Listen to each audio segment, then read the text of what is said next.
July 22, 1991, Milwaukee, Wisconsin. A man runs desperately through the streets, handcuffed. Tracy Edwards had just escaped from apartment 213.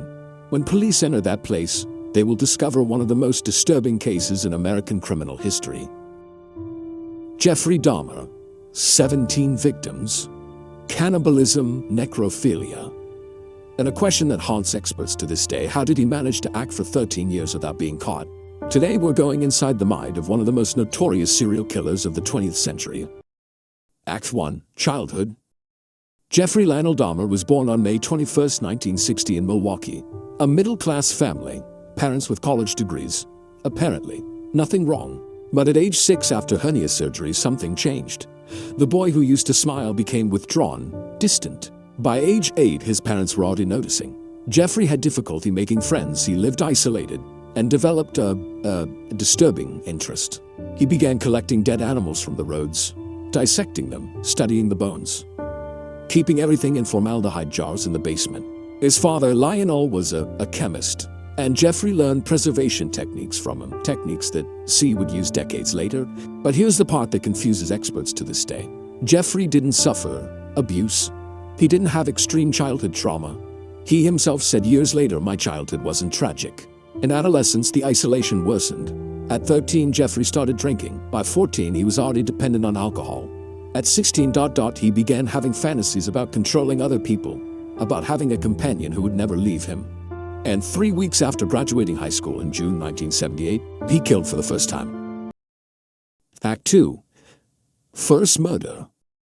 Stephen Hicks, 19 years old. He was hitchhiking when Jeffrey at 18 offered him a ride. "Let's go to my house, have a beer." Stephen accepted. But when Stephen wanted to leave, Jeffrey wouldn't let him. He struck him with a barbell and strangled him.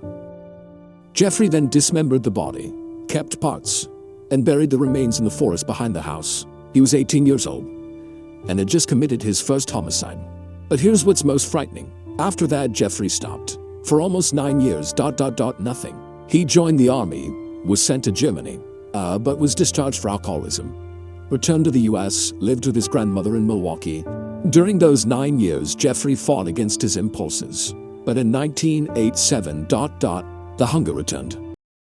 Act 3. Escalation. Between 1987 and 1991, Jeffrey Dahmer killed 16 people and developed a pattern. He frequented gay bars, offered money to young men to come to his apartment for photo sessions, or simply offered drinks. Most of his victims were young men, Black, Latino, Asian, marginalized people that society didn't always look for. And this is crucial to understanding how he acted for so long. Prejudice, homophobia, and racism created an environment where these deaths weren't investigated with due attention. At the apartment, Jeffrey drugged the victims with sleeping pills mixed in drinks, then strangled them. And then he kept the bodies, dismembered them, kept parts in the refrigerator, in the freezer. Skulls, skeletons, photographs of each stage. Jeffrey said he did this because he was afraid of loneliness. He wanted to keep people close to him forever. In May 1991, something happened that could have stopped Jeffrey months earlier. Konarak sent the SOM phone. 14 years old, managed to escape from the apartment. He was disoriented, bleeding. People on the street called the police.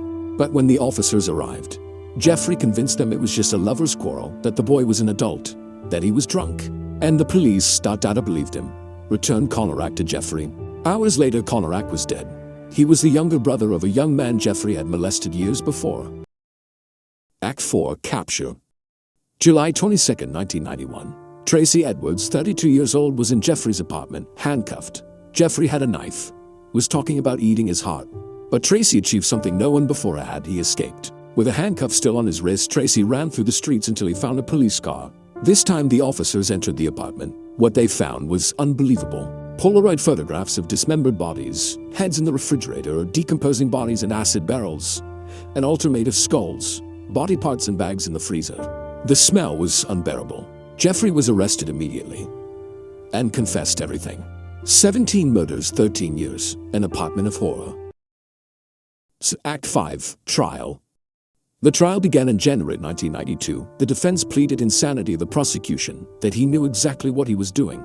Psychiatrists diagnosed Jeffrey with multiple disorders, borderline personality, antisocial disorder, alcoholism, necrophilia, paraphilia. But the central question was he legally insane? The jury decided no. Jeffrey Dahmer knew what he was doing, knew it was wrong, and chose to do it anyway. In February 1992, he was sentenced to 15 consecutive life sentences. Later, received a 16th for his first murder in Ohio. In prison, Jeffrey converted to Christianity, said he regretted it, that he prayed for forgiveness. But on November 28, 1994, Jeffrey Dahmer was beaten to death by Christopher Scarver, another prisoner, using an iron bar. He was 34 years old. The Jeffrey Dahmer case raises questions that go beyond the horror of the crimes. First, system failures. Police had multiple opportunities to stop him, but prejudice, negligence, and lack of proper investigation allowed him to continue. Second, the victim profile. Almost all were racial and sexual minorities. Marginalized people. This forces us to ask how many deaths could have been prevented if society valued all lives equally. Third, the mental health question. Jeffrey had early signs: alcoholism at 13, extreme isolation, disturbing fantasies, and no effective intervention happened. Studying cases like Jeffrey Dahmer's isn't about glorifying evil. It's about understanding how to prevent future horrors. It's about recognizing signs, improving mental health systems, and ensuring ALL lives are valued equally. Jeffrey Dahmer was a monster, but he was a monster created by a combination of factors: biological, psychological, social, and systemic failures. The 17 victims of Jeffrey Dahmer deserve to be remembered, not just as numbers, but as people. Young people with dreams, families, stolen futures. Stephen Hicks, Stephen Twomey, James Dockstader, Richard Guerrero, Anthony Sears, Ricky Beeks, Eddie Smith, Ernest Miller, David Thomas, Curtis Straughter, Errol Lindsay, Tony Hughes, Connor Axanthisymphone, Matt Turner, Jeremiah Weinberger, Oliver Lacey, Joseph Braidhoft. May their memories not be forgotten. If you made it this far, leave your like, subscribe to the channel, and tell me in the comments what other case would you like me to cover. And remember, if you or someone you know is struggling with violent thoughts or mental health, seek help. There are always resources available. Until next time, and stay safe.